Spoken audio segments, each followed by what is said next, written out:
네, 안녕하세요. 정현석 변호사입니다. 오늘 전달드릴 내용은 이 성범죄 피해자가 확보해야 될 증거 자료에 대해서 이야기를 해볼까 합니다. 사실 모든 범죄가 내가 예상치 못한 순간에 다가오게 되거든요. 내가 범죄의 피해자가 될 거라는 걸 미리 알 수 있다면 얼마나 좋겠습니까? 그러면 미리 다 대응을 할 수가 있고 미리 이 범죄에 대해서 연구를 해서 이 범죄 사건을 최대한 효율적으로 처리할 수 있게 준비를 할 수가 있을 텐데 실상은 그렇지 않죠. 어떤 범죄가 어느 순간에 어떻게 다가올지 사람이 어떻게 알겠어요. 그렇기 때문에 어떤 범죄의 피해자가 되지 않는 것이 최선이겠지만 혹시라도 예상치 못하게 내가 그 피해를 입었을 때 어떻게 준비하는지에 따라서 그 사건의 결과가 굉장히 달라질 수가 있기 때문에 이 부분에 대한 지식을 상식 차원에서 좀 가지고 있으면 확실히 도움이 됩니다. 특히 성범죄의 경우. 이 성범죄 같은 경우에는 어떤 특징이 있냐면 아마 방송에서도 여러 번 들어보셨을 수 있을 거예요. 가장 큰 특징은 이 밀행성이라고 하는 겁니다. 성범죄 현장에 누가 있죠? 가해자와 피해자 두 명밖에 없어요. 그 상태에서 가해자는 당연히 자기 범행을 부인을 하겠죠. 나는 그런 행위를 한 적이 없다. 내지는 내가 강제로 그런 행위를 했었던 것이 아니라 서로 간의 합의에 의해서 이루어졌던 관계다. 라고 보통 범행을 부인을 하게 됩니다.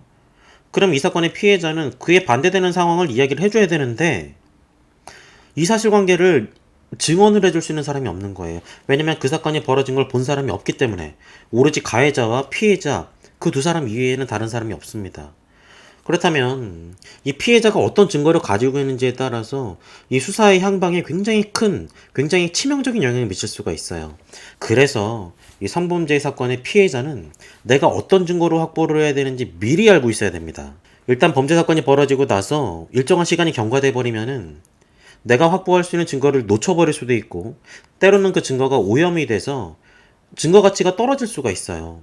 그렇기 때문에 미리 이런 정보를 상식선에서 알고 있다면 사건이 벌어진 직후에 정확한 증거들, 저 사람을 처벌시킬 수 있는 증거를 확실하게 신속하게 확보를 해서 상대방에게 적절한 죄책을 물을 수 있는 포지션을 가질 수가 있다는 겁니다. 지금 여러분들이 이 사건의 피해자가 아니어도 좋아요. 또 여러분들이 여성이 아니라 남성이어도 좋습니다. 이런 지식을 미리 가지고 있다가 주변에서 혹시라도 예기치 못하게 이런 피해를 입은 분들이 계시면 알려주세요. 적극적으로. 이런 사건이 벌어졌을 때 이런 증거를 확보해야 한다고 하더라. 이런 절차를 밟아야 한다고 하더라. 그러니까 여기 한번 가보렴. 이런 증거를 한번 확보해보렴. 라고 조언을 해줄 수가 있다는 겁니다. 그래서 오늘 전달드릴 내용은 혹시라도 내가 또는 내 주변에 있는 사람들이 이 성범죄 피해자가 되었다면 어떤 증거로 확보해야 되는지에 관해서 설명을 드리려고 합니다.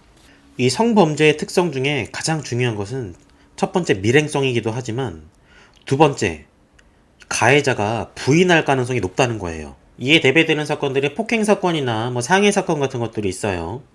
보통 폭행이나 상해 사건 같은 경우에는 본인의 어떤 그 폭발하는 감정을 주체를 못해서 우발적으로 다른 사람에게 범행을 저지르는 경우가 많고 대부분 그런 사건들의 경우에는 증거가 확실하게 남아요. 부인하기가 어렵다는 거죠. 그렇지만 성범죄의 경우에는 나중에도 말씀드리겠습니다만 성범죄를 구성하는 요건은 크게 두 가지거든요. 하나는 성행위가 있었어야 되고요.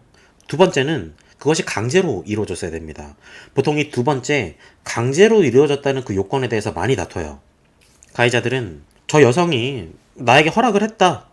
자발적으로 서로 간의 의사의 합치에 의해서 이루어진 관계인 것이지 내가 강제로 폭행이나 협박 내지는 어떤 약물을 투여해서 그 사람에게 이 성행위를 하도록 강제한 것이 아니다 라고 항변하는 경우가 굉장히 많아요. 특히 그렇게 강한 항변을 하는 이유 중에 하나는 일단 성범죄로 혐의가 인정이 되면 그때부터는 굉장히 강한 처벌이 가해집니다. 형사처벌뿐만 아니라 아동 청소년 성보호에 관한 법률에 따른 취업 제한 처분도 있을 수가 있고 신상정보 공개 처분이 있을 수도 있고 더 나아가서 사회윤리적으로 굉장히 지탄을 받는 범죄라는 겁니다. 거의 매장당하게 된다는 거죠. 이 사회 속에서는. 더 이상 정상적으로 사회생활을 하기가 어렵다는 거예요. 그러다 보니까 가해자 입장에서는 혐의를 자백을 하든 부인을 하든 어쨌거나 나에게는 굉장히 큰 사회적인 타격이 올 거기 때문에 일단 한번 다퉈보자. 일단 한번 부인해보자. 라고 하는 판단이 들 가능성이 높다는 거예요. 그렇기 때문에 보통 성범죄에 있어서는 가해자들은 본인의 혐의를 부인하는 게 일반적입니다. 자, 밀행성이라고 그랬죠. 지금 사건 현장에 피해자와 가해자밖에 없습니다. 그런데 가해자가 혐의를 부인할 확률이 굉장히 높아요. 그럼 피해자는 어떻게 해야 될까요? 당연히 수사기관에 수사를 의뢰하고 증거를 확보해달라고 요청을 할 수도 있겠지만, 아까 말씀드렸다시피 일정한 시간이 경과해버리거나 때로는 이 증거가 오염이 되어버리면 수사기관에서 그때 발벗고 나서도 적절한 증거를 확보할 수가 없을 수도 있어요. 그렇기 때문에 피해자의 이 법률 지식이 굉장히 중요합니다. 내가 어떤 증거를 신속하게 확보하는지에 따라서 이 사건에서 상대방, 이 가해자가 처벌이 될지 말지가 구분될 수가 있기 때문에. 그래서 오늘 말씀드리는 거예요. 자, 이제 어떤 증거를 확보를 해야 되는지 한번 확인을 해보도록 하죠. 자, 증거라고 하는 건 이 사람의 혐의 사실을 입증하기 위한 뒷받침 자료들이에요.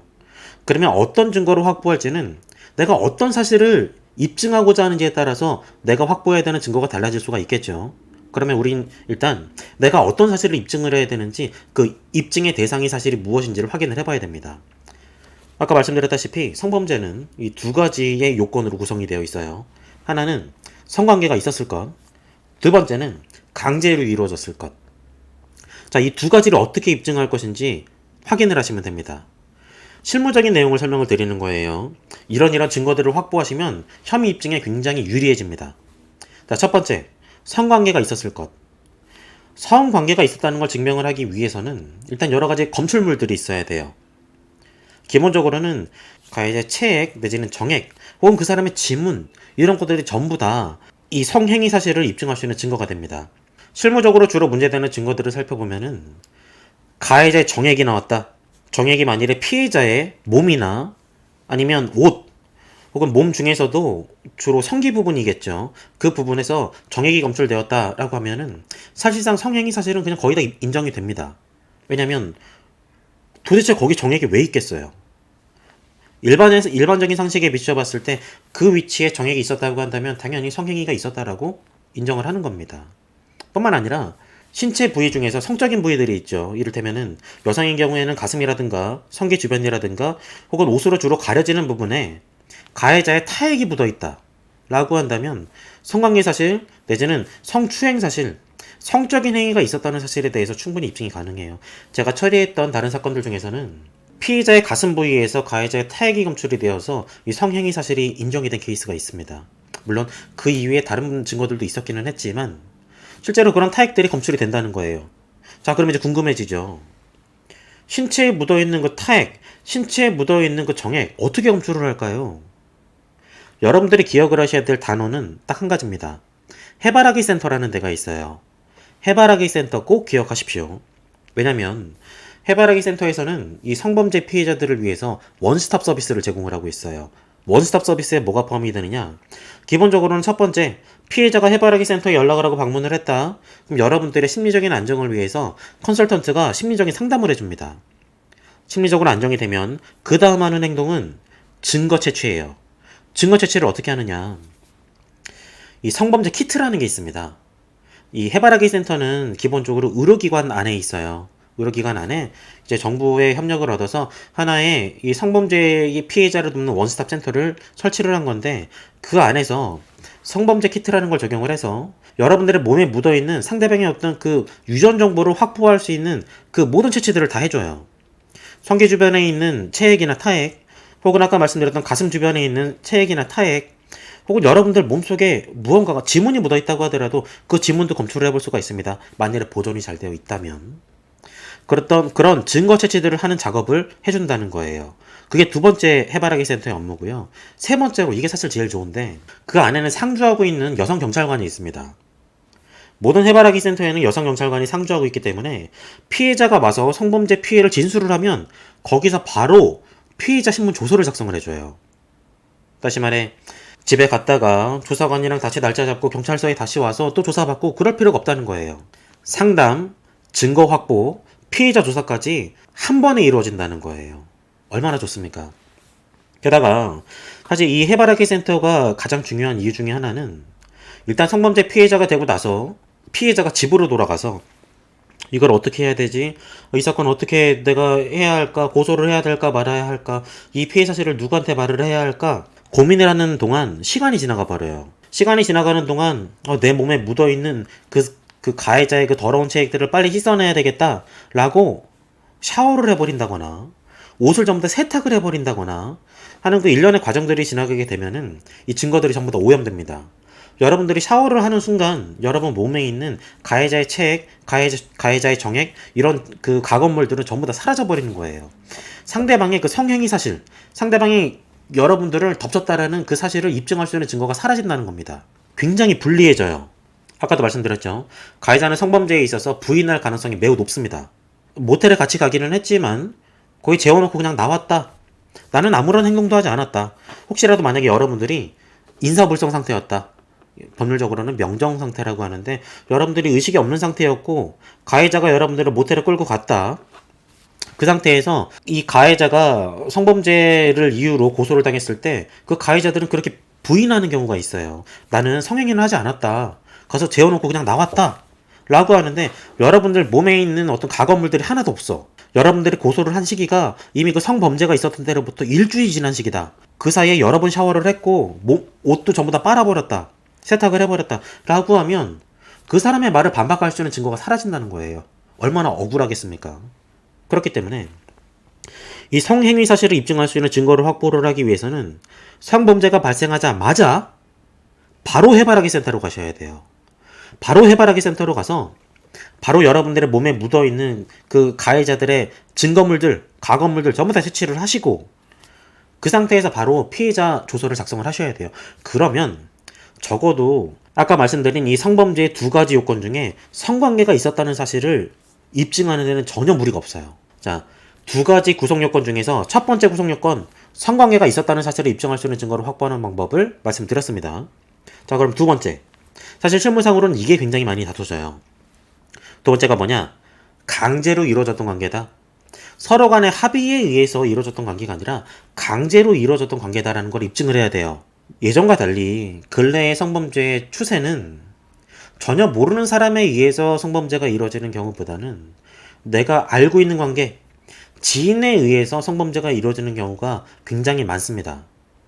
특히 많은 사람들이 사회생활을 하죠. 사회생활을 하다 보면 회사 내에서 서로 알게 되는 사람들이 있고 특히 우리나라 직장 문화의 특성상 술을 많이 마시죠.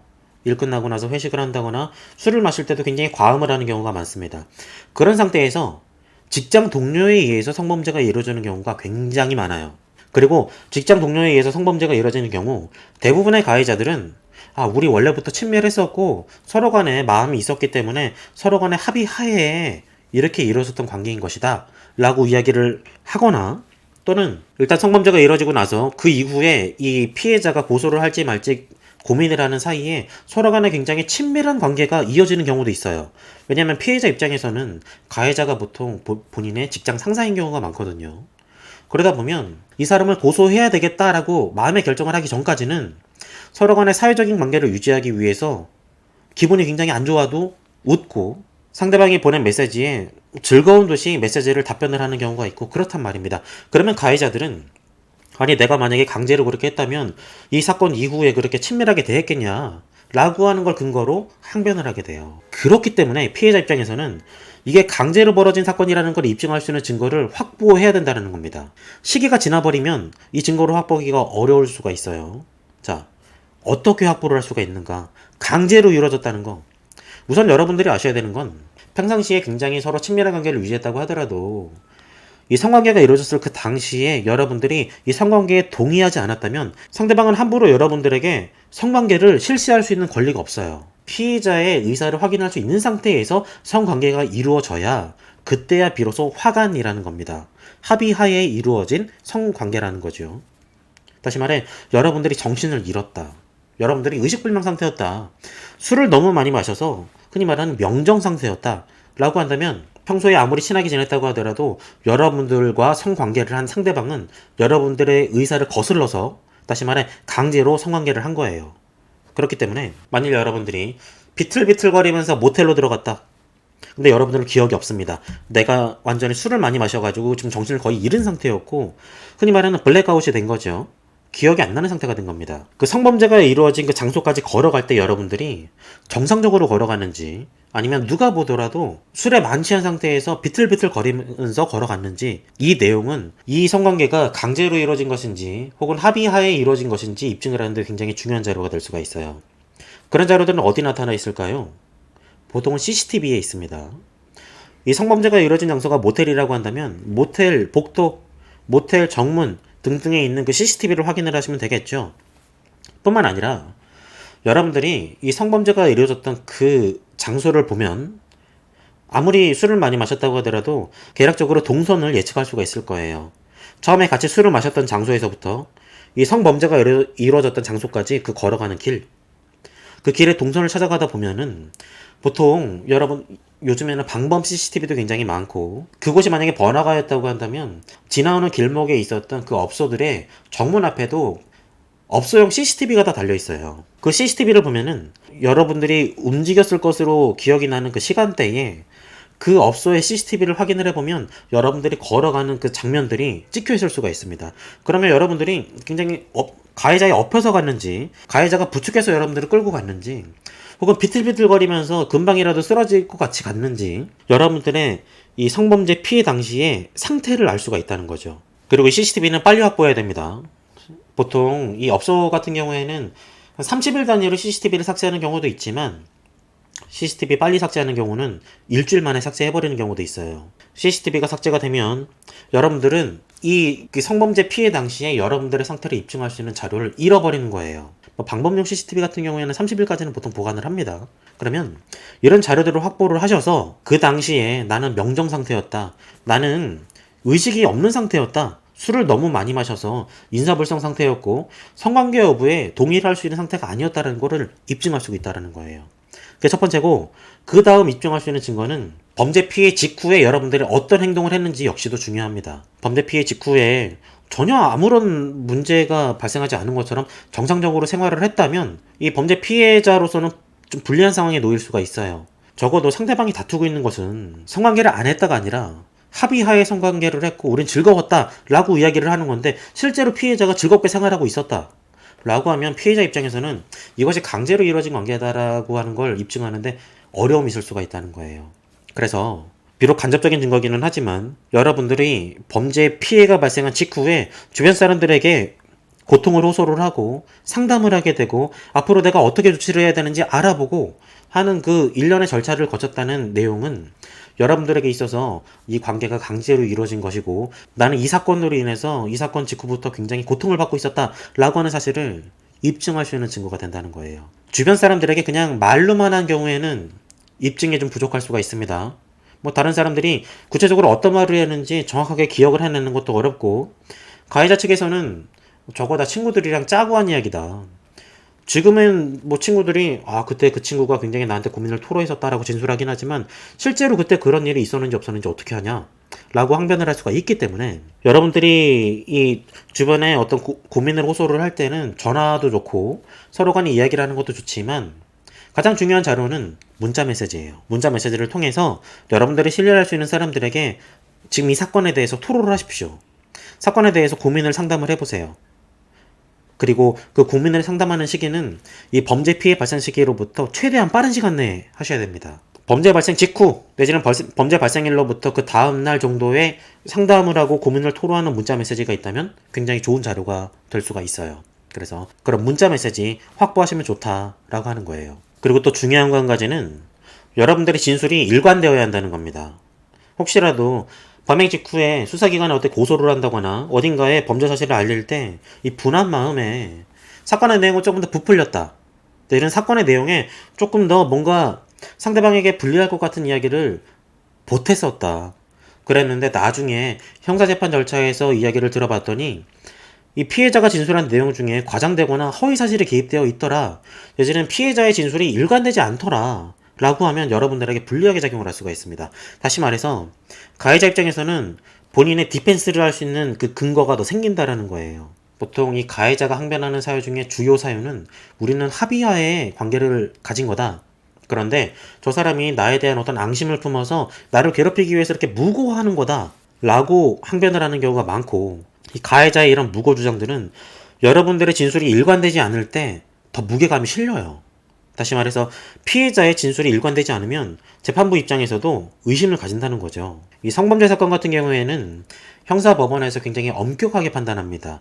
왜냐하면 처음에 말씀드린 것처럼 성범죄로 일단 처벌을 받게 되면은 사회적으로 굉장히 많은 제재가 가해져요. 법적으로도 제재가 가해지지만 사회윤리적으로도 굉장히 강한 제재가 가해지기 때문에 형사법원 입장에서는 성범죄 여부를 판단을 할 때 엄격하게 판단을 하게 되고, 만일에 이 가해자 측, 다시 말해 피고인 측에서 피해자가 무고한 거다, 허위사실로 고소한 거다 라고 항변을 하게 되면 이 부분에 대해서도 상당히 엄격하게 세밀하게 들어가서 판단을 합니다. 그런데 만일 피해자가 이 상황에서 진술이 계속 일관되지 않고 진술이 바뀌고 진술이 논리적으로 앞뒤가 안 맞는 부분이 있다라고 하면 가해자의 항변에 좀 더 무게가 실릴 수 있는 건 당연하겠죠.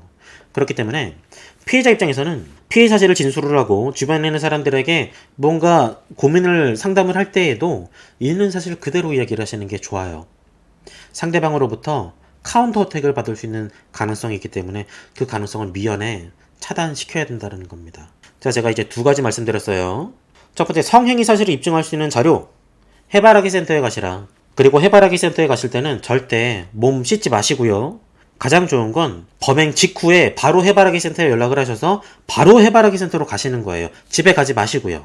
입고 있었던 옷 그대로 보존하시고, 성범죄 피해를 당했을 때 여러분들의 몸 상태를 그대로 유지해서 그대로 해바라기 센터에 가셔서 성범죄 키트를 적용하시라는 겁니다.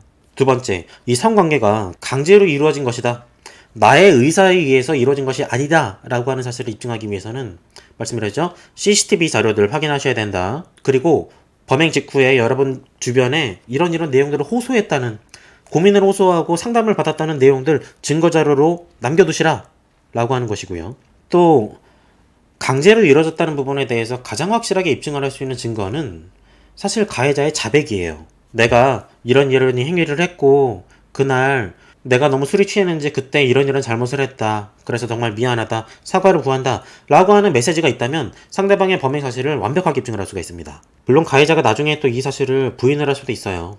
그때 그렇게 말을 한 건 상대방이 뭔가 우리 회사에다가 그런 사실을 알릴 것 같고, 그렇게 되면은 내가 사회적으로 문제가 생길 것 같아서 일단 상대방을 안정시키기 위해서 그런 말을 했었던 것이지 실제로 내가 그런 행위를 했다고 인정한 건 아니었다 라고 하면서 그를 반박할 수 있는 다른 증거들을 막 제출하기도 해요. 그럼에도 불구하고 적어도 가해자가 내가 이런 행위를 했으니까 미안하다라고 하는 진술 내지는 그런 어떤 문자 메시지를 피해자들에게 보냈다고 한다면 수사기관 입장에서는 훨씬 더 강하게 의심할 수가 있겠죠.